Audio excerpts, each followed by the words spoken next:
আসসালামু আলাইকুম। এখন থেকে একটি কারণে সাধারণত স্ত্রীর সম্পত্তি স্বামী আর পাবে না।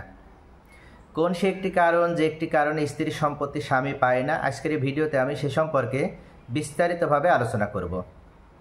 প্রথমে সাধারণভাবে আমরা যেটা জানি সে সম্পর্কে আলোচনা করি। সাধারণত আমরা জানি যদি কোনো ব্যক্তি মারা যায় সেক্ষেত্রে ওনার যদি স্বামী বেঁচে থাকে তাহলে ওই ব্যক্তির সম্পত্তি স্বামী পায়। এটা মুসলিম ফারায়েজ অনুযায়ী নির্দিষ্ট যে ওয়ারিশগুলো আছে সেই নির্দিষ্ট ওয়ারিশের ভিতরে স্বামী একজন। অর্থাৎ মুসলিম ফারায়েজে সাধারণত 6 জন ওয়ারিশ কখনো বঞ্চিত হয় না। তার ভিতরে পিতা মাতা, স্বামী, স্ত্রী এবং পুত্রকন্যা, এই 6 জন অত্যন্ত ভাইটাল ওয়ারিশ। এছাড়া কোরআনিক অংশীদার হিসেবে বা নির্ধারিত অংশীদার হিসেবে যে 12 জন আছে তার ভিতরে পুরুষ আছে 4 জন এবং মহিলা আছে 8 জন। এই 4 জন পুরুষের ভিতরে স্বামী একজন, অর্থাৎ নির্ধারিত অংশীদার।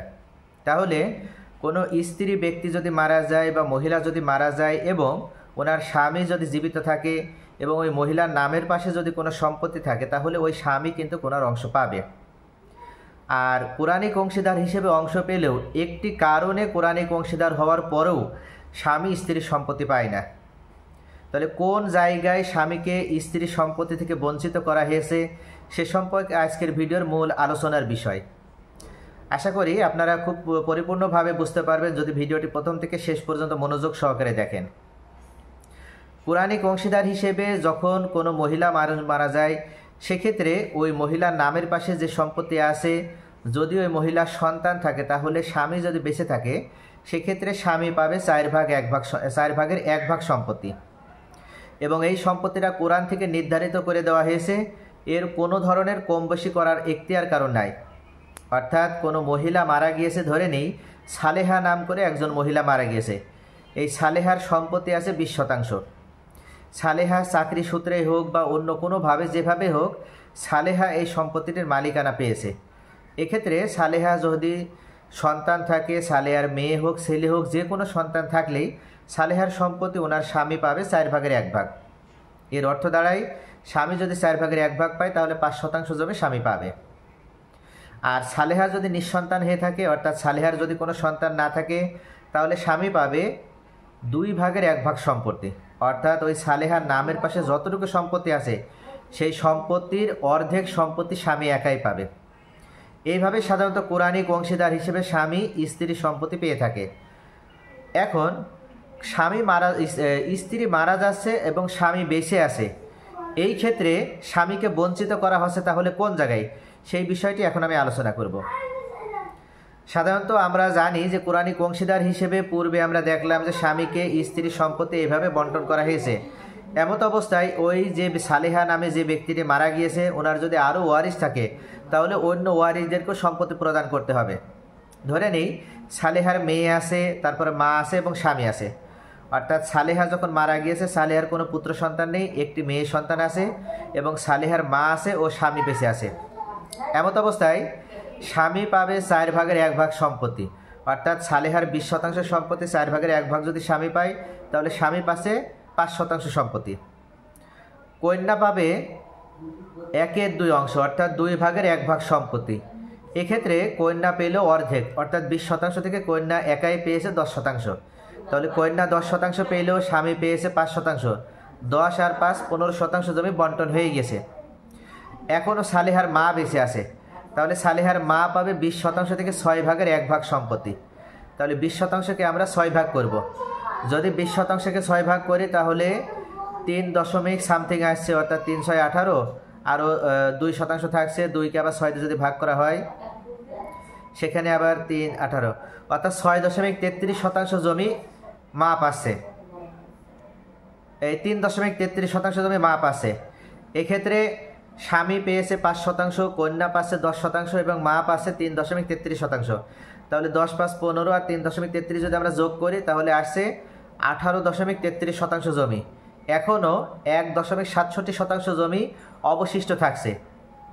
এই 1.67% জমি তাহলে কে পাবে? পুনরায় বন্টন করতে হবে। এক্ষেত্রে মুসলিম ফারাইজের আইন অনুযায়ী বলা হয়েছে যদি কোরআনিক অংশীদারদের ভিতরে সম্পদ বন্টন হয়ে যায় এবং নির্ধারিত অংশীদার হিসেবে কোরআনিক অংশীদাররা যারা আছে তারা সম্পত্তি পাওয়ার পর যদি কিছু সম্পত্তি এক্সেস হয় বা অবশিষ্ট হয়, যেটা আরবিতে বলা হয়েছে আসাবা, যদি আসাবা তৈরি হয়, সেক্ষেত্রে এই আসাবা সম্পত্তির উপরে অধিকার বর্তাবে বা অধিকার তৈরি হবে আরও আসাবাধারী যারা আছে। আসাবাধারী হিসেবে আমরা আরও 12টা সিরিয়াল বা 18টা সিরিয়াল আছে মূলত।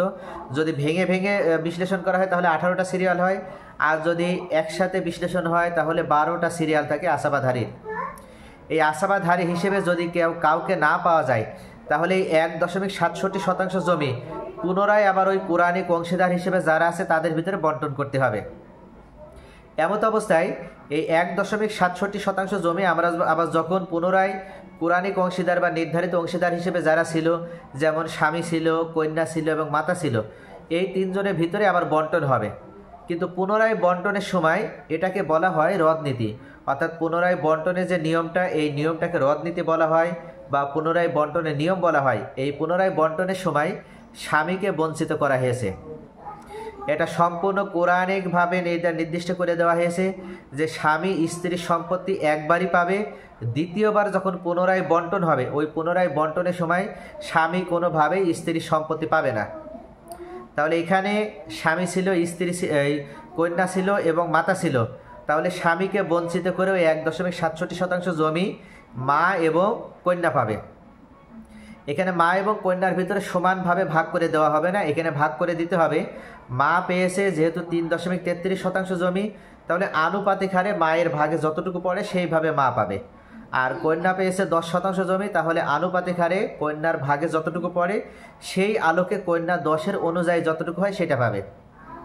এক্ষেত্রে এই এক্সেস যে জমিটুকু থাকছে, এই এক্সেস জমিটুকুর অনুপাত বের করার নিয়ম হচ্ছে 1.67 জমিটুকু আমরা মোট সম্পত্তি হিসেবে ধরে নিই, আর বন্টিত যে সম্পত্তি অর্থাৎ মায়ের ভিতরে বন্টন হয়েছে 3.33 আর কন্যার ভিতরে বন্টন হয়েছে 10%, তাহলে 13.33 দ্বারা ওই 3.33কে আমরা ভাগ দেব। ভাগ দিলে আমরা একটি অনুপাত পাবো, অর্থাৎ শতাংশ প্রতি কার কতটুকু প্রাপ্য সেই অনুপাতটা আমরা পেয়ে যাব। সেই অনুপাতের সাথে অর্থাৎ যে অনুপাতটি বের হবে ওই অনুপাতের সাথে মায়ের যে 3.33, এই মায়ের 3.33% জমিটিকে গুণ করে দিলেই তখন ওনার যে বাড়তি সম্পত্তিটা অর্থাৎ বাড়তি উনি কতটুকু পাবে সেটা চলে আসবে। এরপরে আবার কন্যা পেয়েছে 10%, যে অনুপাতটি বের হবে এই অনুপাতের সাথে 10% গুণ করলে কন্যার অংশটা আবার চলে আসবে, বাড়তি কতটুকু পাবে। এইভাবে বাড়তি যে জমিটুকু আছে সেটা যখন পুনরায় বন্টন হবে তখন কন্যার ভিতরে এবং মায়ের ভিতরে বন্টন হবে, কিন্তু স্বামীর ভিতরে বন্টন হবে না। অর্থাৎ স্বামীকে এই রদনীতির আওতায় পুনরায় যখন বন্টন হবে সেই পুনরায় বন্টনের সময় বঞ্চিত করা হয়েছে। কোনোভাবে স্বামী এক্ষেত্রে স্ত্রীর সম্পত্তি লাভ করতে পারবে না।